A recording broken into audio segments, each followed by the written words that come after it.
Hey everyone, welcome back to Twinges 英会話。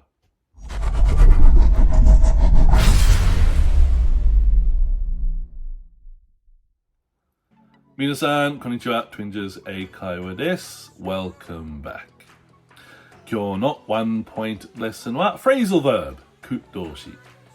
で、今日の phrasal verb は to build up。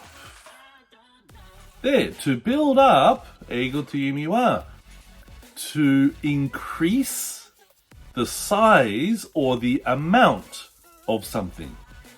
何かのサイズが量を増やす。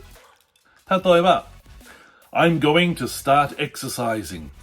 I want to build up my muscles.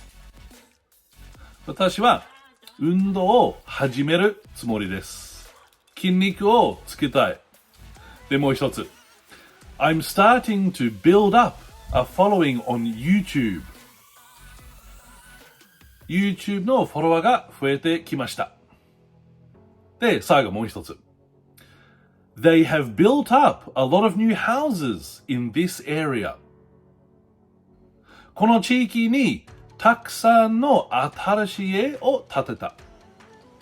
はい、皆さん、もう一回。To build up.何かのサイズを量は増やす。で、皆さん勉強しましたか？はい、よかった。それで、質問ならば、提案ならば、みんな下、お願いします。コメント待っています。で、皆さんいつも見る、本当にありがとう。Thank you for watching, and see you in the next one. Bye bye.